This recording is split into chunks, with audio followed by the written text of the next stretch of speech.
Welcome to Literary Libations with Librarians for April, and we are so excited that spring weather has come, even if it's temporary, here in Michigan. And we're also excited to share some titles that we've been reading with you. And as we share those books, if you're interested in getting your hands on them, there's several ways to go about doing that. The first and probably the quickest is just to call your local branch of the Monroe County Library System and speak to the staff there, and they'll be more than happy to assist you. Next, you can go straight to our online catalog if you see an item that is listed in a physical version, a hardcover, or a paperback, and that address is on your screen now. Some of the titles will be available digitally via one of our provided apps. Those are Libby, which has ebooks and audiobooks, and also magazines. And also Hoopla, which has ebooks, audiobooks, movies, music, and graphic novels. And the bonus with Hoopla is if you see a lightning bolt next to the title, and most of the titles have lightning bolts, it means that you can automatically download that. There's not a wait, and many people can have the item checked out at the same time. My name is Jennifer Graneski, and I am the Dundee Area Supervisor. And our kickoff question for this month is, since it is National Pet Month, I asked everybody to share a little bit about a pet that was significant in their lives. And if you've listened to this before, you've heard me speak about Barbara, and this is Barbara on your screen. We got Barbara from the Monroe County Humane Society. So she's a mixture of who knows what, and mostly she is a potato. She loves to just relax on our couch and just veg out with us. But if there's a wild animal in our backyard, she's not going to let it survive. So she is also a hunter and a potato. So we love her very much. She loves people. She just doesn't want the bunnies and the birds and the mice and anything else that enters our backyard to be there, because she's just keeping it neat and clean and tidy for us. I'm sure that's her motivation. So we think she's amazing. We love her. And yes, I have a keychain that looks like Miss Barbara, so that, you know, I've always got her with me. Also with us this week is Jessica Otto, who is our head of collections. And tell us about your pets, Jessica. Well, I'm going to go with your description of hunter potato. I like that. These are my hunter potatoes. We have Rusty on the left and Rufus on the right. They are both Brittany Spaniels, or sometimes just called Brittany's. They are both loving and loyal farm dogs. They also do not like things in their yard, bunnies or raccoons, muskrats, anything. And one of my favorite things about them, as I think this is like a bird dog thing in general, is watching them when they point at something. I love seeing them, both of them, on point. It just fascinates me. Like, they'll just be going about their way, and then they just, like, the whole world stops and they freeze, and their paw comes up and they extend forward until they're like literally straight like an arrow. And then they're just so still, like a statue, and they stay there. And then I'm like, I don't see anything. I don't see anything where they're pointing. And sure enough, every single time, once they start going that way, boom, some little thing will pop up. They know. So, yep, that's my boys. Aww. Well, they're beautiful. Thank you. Thank you, Jessica. Also with us this week is Stephanie Winterstein, who is the MCLS Youth Services Coordinator. And tell us about this pup that we see, Stephanie. This is Zoe. She's pretty much the head of our family. She is, she dictates when we sit down. If we're in the kitchen and no one is paying attention to her, she'll start whining. Not because she wants anything in the kitchen, but because we're not paying attention to her and we're not sitting on the couch next to her to snuggle up. And she has no personal space. Like, she wants to be squished up against you. She loves walks. She loves oranges. If you peel an orange, 2 rooms away, she's right there to make sure you share it with her. When people come to the house to visit, anyone else, she thinks that they're there for her. But she seems reasonable. Right, exactly. She's just very sweet and very snuggly. And if you ask anyone in our house, she's the favorite creature. So we don't know what we do without her, but she keeps life interesting. That's right. Well, she's a cutie pie. Thanks. And also with us this week is Adrienne Childress, who is a reference librarian at our Bedford branch.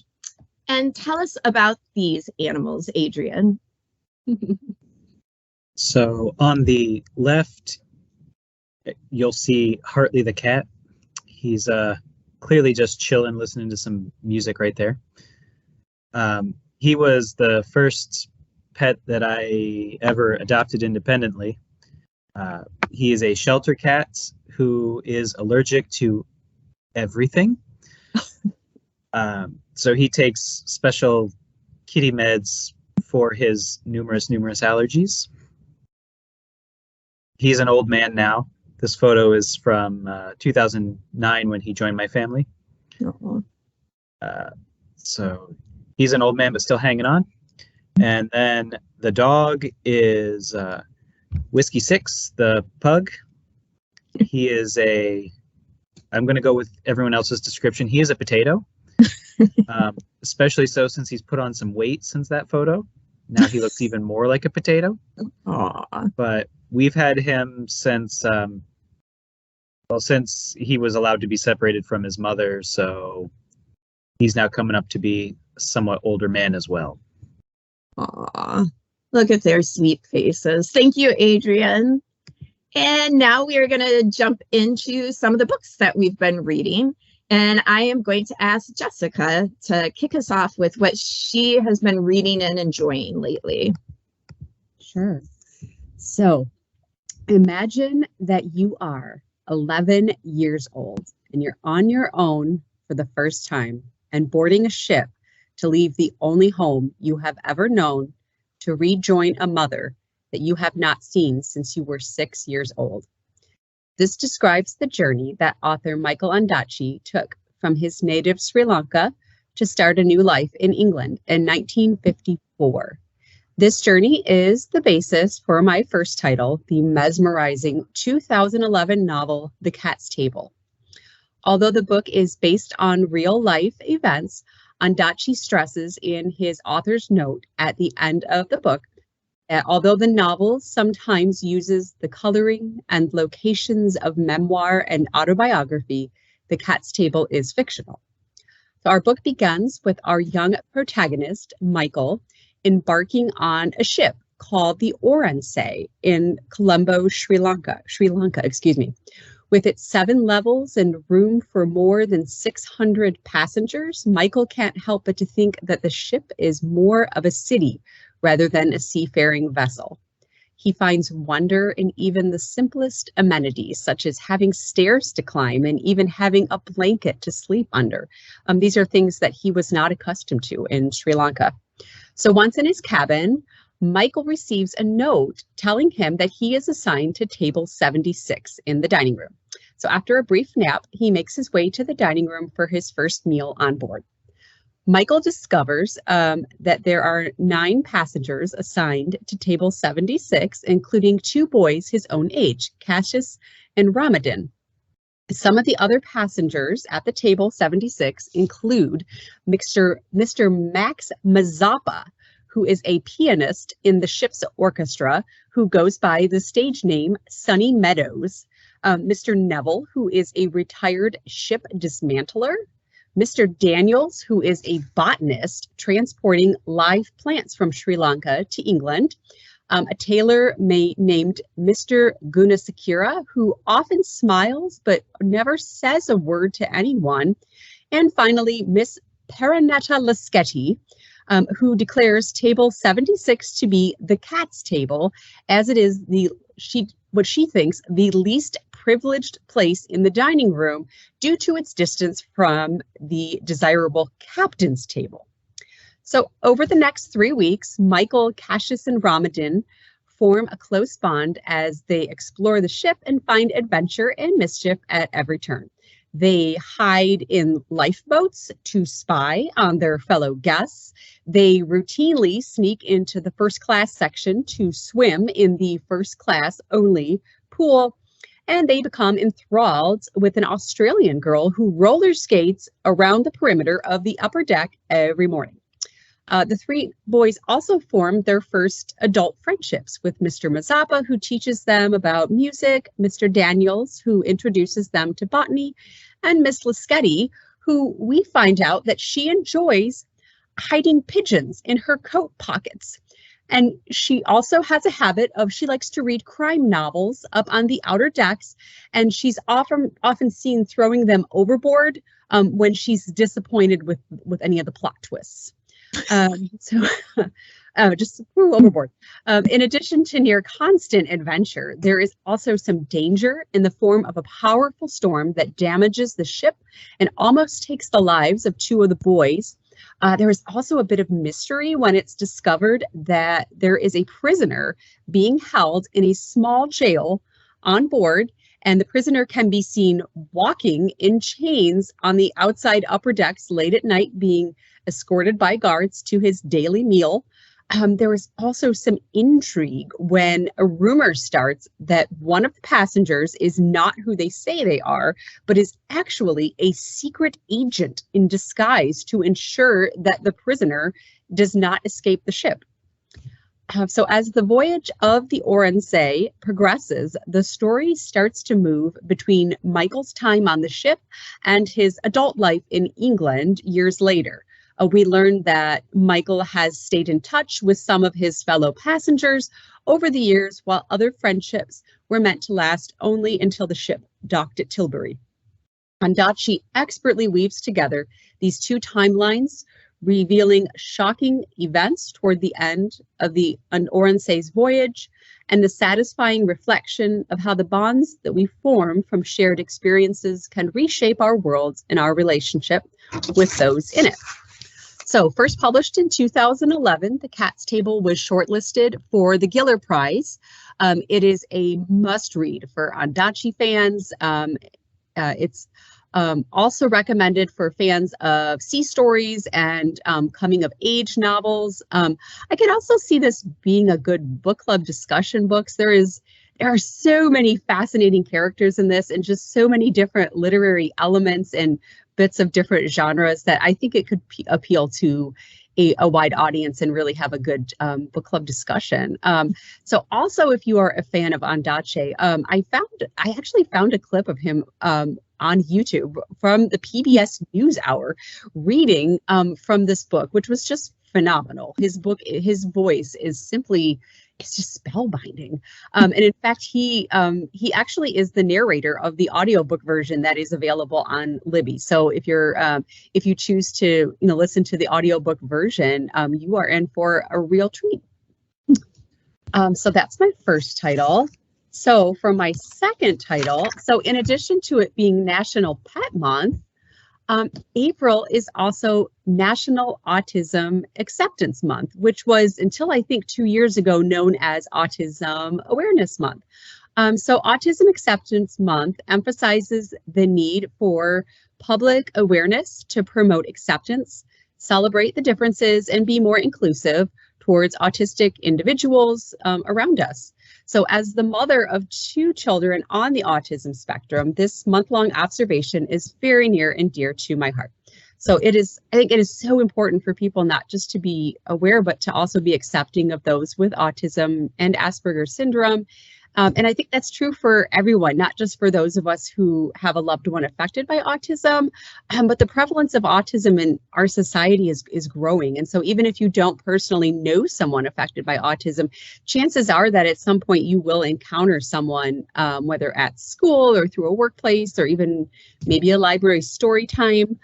So I think the library can be a great place to start to learn more about autism. And there are so many great books out there that celebrate what it is to be autistic and to help promote acceptance. And there are even books for our younger readers, some picture books, including my second title, My Brother Otto by Meg Raby, illustrated by Elisa Palmer.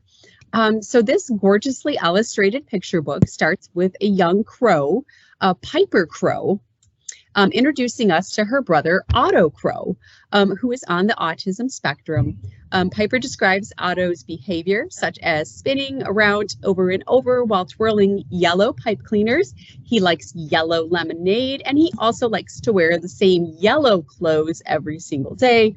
So much so that when Otto's mom tried to dress him in brown and white clothes for his aunt's wedding, Otto got really upset and he pecked her shoulder. And so this really scares Piper, but her mom assures Piper that this is just Otto's way of saying he doesn't like something, because he just doesn't know how else to communicate that sometimes. And so Otto also enjoys swinging at the park. He likes to pump his legs really hard so he can swing higher than any of the other kids that are there.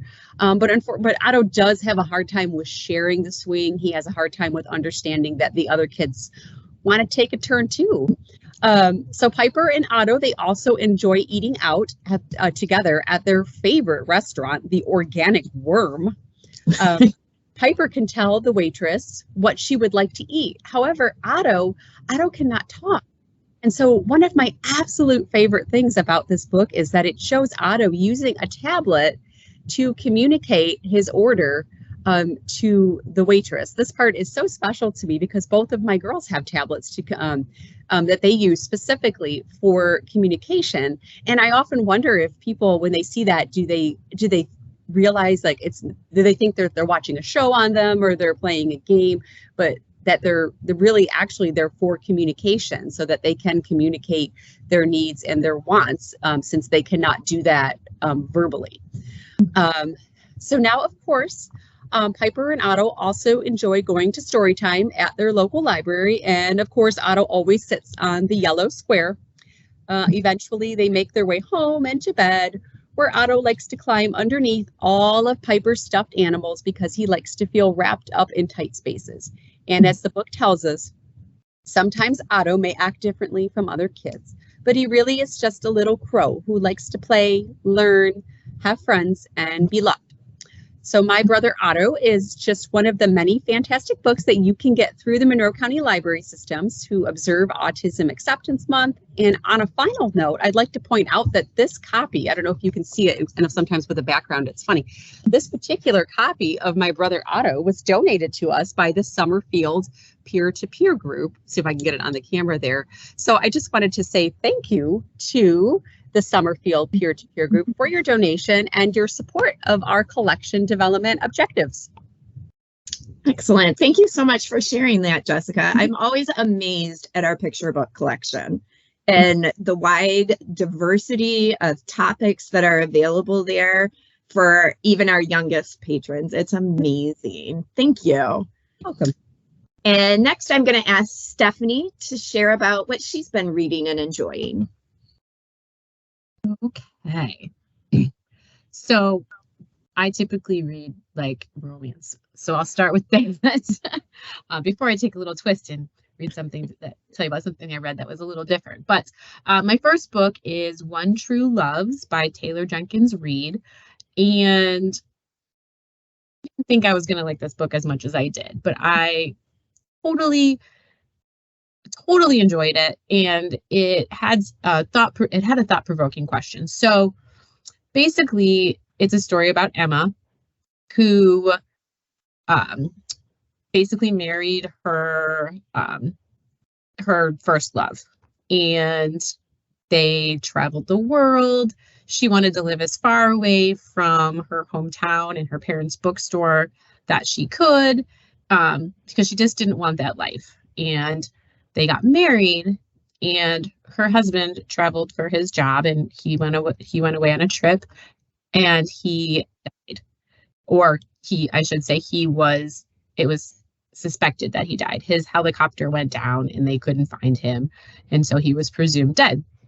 And that was obviously heartbreaking for her, and she didn't want to accept it for a very long time, and she eventually did. And in the meantime, she crossed paths with someone else from her past who was a friend, and she fell for him. and they started a relationship. They got engaged. And as soon as they got engaged, she got a phone call from her husband that he had been alive and trying to get to her. So that brings upon the question, who do you end up with? Who do you love? Who are you going to spend your life with? And it was really interesting because who you are when you're young isn't necessarily who you are when you're older.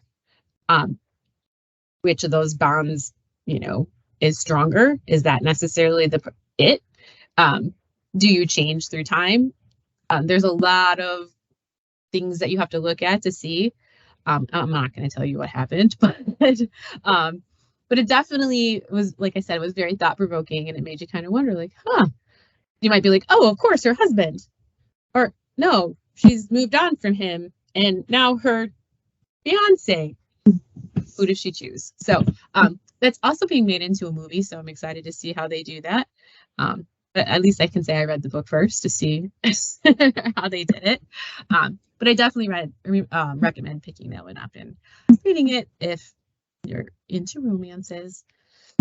Now, my second book is not something I typically read, but I've been trying to get out of my typical reading genre, so to speak. And it's called The Perfect Marriage. Now, it is definitely not a romance, as you can see from the cover. That's blood. But basically, it's the story of Sarah and Adam, and their marriage isn't super. There's a lot of resentment and different things. And she's a very successful defense attorney, and he's a struggling writer. But they end up getting a cottage somewhere away from home, and he ends up going there to write. But he ends up having an affair with somebody named Kelly, who has a lot of baggage, it sounds like, and some different things that have happened to her in the past. Well, one morning he leaves, or I guess it was kind of the middle of the night, early morning, but he left. Kelly was there. All of a sudden, he finds out that she was murdered. But when he left, he assumed she was alive. So it appears that maybe he was the murderer, and he gets, accused of that. Well, obviously then his wife finds out about all this, and she doesn't want just anyone to defend him. So she actually defends her husband in the murder trial of her husband, who is accused of killing his mistress. So that could get obviously a little sticky. While there were a few little, there was a few things that were answered that I think they could have done a better job of answering throughout the book. It was really good. It was a really good thriller in the terms of you didn't quite know what was going to happen next, and the ending was shocking. So I don't know. If you read any of the Goodreads, some people saw it coming a mile away. I did not. So when I read it, I was like, what? So maybe I just wasn't on top of my game, or I don't read enough thrillers, but it was definitely a good read. So that is one that I would suggest you check out as well. Excellent. Thank you, Stephanie. And now I will have Adrian share what he's been reading. All right, let's see. The first title I had up was, we'll start with Othello. That's by William Shakespeare, roughly circa 1603 or thereabouts. It's one of Shakespeare's better-known tragedies about the sort of triangle that goes on between Othello, his wife Desdemona, one of his subordinates Iago, and another one of his subordinates Cassio, how they all sort of interplay, given I don't want to give spoilers, but I mean Iago's a bad guy, and so it's all sort of orchestrated around how Iago goes to get his perceived revenge on Othello. I never read this when I was going to school, and I just picked it up recently because I was introduced to the fact that Shakespeare has his own Dewey Decimal Number.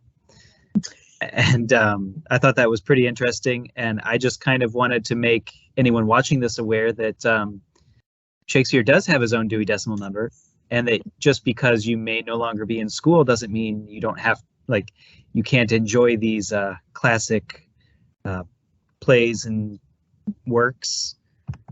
I mean, Shakespeare can be a little bit hard to follow, but you know, there's a reason why his works have been around for hundreds of years. So definitely, if you haven't read them, you know, go check out Othello or any of the other works of Shakespeare. I don't have a whole lot to say about that one because chances are many of you have read it in school or similar, but I wrote a paper in college in my Shakespeare class about Iago in particular, because if you've listened to this before, you know I like horror. So even in college, I was like, yeah, if I'm going to write a paper for Shakespeare, totally writing about a villain. And then my paper was about whether he was inherently evil or whether he was pushed by the actions of others to do what he does in the play. So there you go. There you go. My little college thesis. There you go. Good times. Yeah, I mean, it is a fun read, sort of trying to see how, I mean, it's a tragedy, so you know it's not going to end well, but how do they arrive at the unwell, I suppose. And it's fabulous on audio. I think we have a full cast audio version, and there's lots of different audio versions on Hoopla as well. So if you feel overwhelmed by Shakespeare, listening to it is a fabulous experience too. The other title that I brought forward here is a Death Note. In particular, in this case, a Volume 1 Boredom, the first volume. I was trying to go with kind of a double theme on this one. Some patrons may not have been aware that, you know, we have classics available like Shakespeare, because, you know, sometimes you just don't even think about those. But in the same way, for younger, but not even necessarily younger, anyone is more than welcome to read.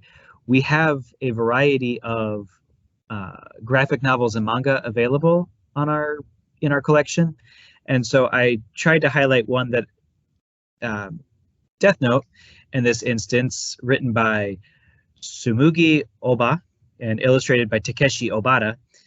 It was published from 2003 to 2006, and it also focuses on the grand machinations of a villain. In this case, the protagonist and villain is Light Yamagi. He receives the eponymous Death Note, wherein if you can picture someone's face and write their name, they die. And you can specify how they die, and if you don't specify, then it's heart attack. And he kind of gets this, he kind of gets it in his head that since he has this power now, he can make the world better. He can get rid of all crime. He can get rid of everyone who's in the way of making the world perfect. And so the story becomes a kind of a cat and mouse between Light and his alias Kira, and his rival, a detective who simply goes by L, with the sort of caveat being that because Light doesn't know L's real name, he can't just magic him dead. So it's sort of a L trying to figure out, like, okay, so this guy is killing people and he's doing it supernaturally. How can I prove it, and how can I bring him to justice? And so it's interesting. You know, if you're interested in sort of a thriller horror vibe, definitely check out Death Note. You know, and I just wanted to, you know, anyone watching we have quite a few different mangas and graphic novels available either in our libraries or through services like Libby and Hoopla. So just wanted everyone to be aware and to check those out. Death Note, here's me just giving my 2 cents. Death Note was one of the first manga I ever read. And I don't remember at the time who recommended it to me. And, you know, at first I was intimidated. You know, I hadn't read a lot of graphic novels at all at the time. I had read no manga. And instantly, within the first 10 pages, you're drawn into the story because it is fascinating. And it really is easy to follow once you start reading it. So 2 thumbs up for Death Note. Any other manga? There's manga on like everything. If you like horror, if you like romance, if you like cooking shows, there's probably a manga out there for you. Thank you, Adrian. And for mine, my first one is Victory Stand, Raising My Fist for Justice, which is a graphic novel memoir about Tommy Smith. And if you're looking at the cover right now, you can see that it's won lots of awards, including being a National Book Award finalist. And this graphic novel, well, let me start with this. First of all, I've talked in the past about how I am not a history buff and how I have learned more history as an adult reading books through the library than I feel I ever did in any of my history classes. And that goes for some of our children's picture books, which are, some of those are amazing historical biographies, amazing moments in history, and you can learn so much in such a short amount of time. A lot of the history nonfiction that we've read through my book club, I've been amazed at what I've learned. And then there's so many amazing historical nonfiction graphic novels that are out there. So this is one of those. And a patron actually made me aware of this when they returned it, said it was fabulous. And I said, well, got to pick that one up and take a look at it. And I am so glad that I did. Tommy Smith is the gold medalist of the 200 meter in the 1968 Olympics in Mexico City. And he is probably best known for the iconic picture that you see of him on the medal stand with the 3rd place finisher, John Carlos, who both of them raised their fists in protest. And all I had ever seen was that picture. And I knew that they were protesting something, but I didn't actually know what until I read this book. And the book takes you through Tommy Smith's life in flashbacks as he's running that race in the 1968 Olympics. And so you see his beginning, living as a child with a father who was a sharecropper, and what he went through and how Tommy's ability to run gave him opportunities and education that his father and his mother never had, and that some of his siblings never had, although some of his siblings were amazing athletes in their own rights. And so you get to follow Tommy's life up until the point of the 1968 Olympics. And prior to the 1968 Olympics, there was a group of athletes who came together to create the Olympic Project for Human Rights. And what they wanted, as I looked at this and read this, didn't seem that complicated. They wanted the hiring of more Black coaches on collegiate and professional sports teams, something that even in 2023, we are still fighting for. They wanted the world heavyweight champion, Muhammad Ali, to be reinstated and charges against him dropped. They did not want the team from South Africa to be invited to the 1968 Olympics because South Africa under that time was still under an apartheid government, and they were planning to send an all-white team to the Olympics. And then finally, they did not want Avery Brundage, who was somebody who was known for having made racist, sexist, and misogynistic comments and made comments sympathetic toward Nazi Germany. They wanted him removed from his position as the president of the International Olympic Committee. So those were the things that they were protesting against. And I didn't know any of that. You know, I just saw the raised fist and the iconic picture, and that was all I knew. And the moment that he and John Carlos chose to do this, and you'll notice that he's holding a box. The book explains the meaning behind that. The book talks about why they chose to wear the gloves as well.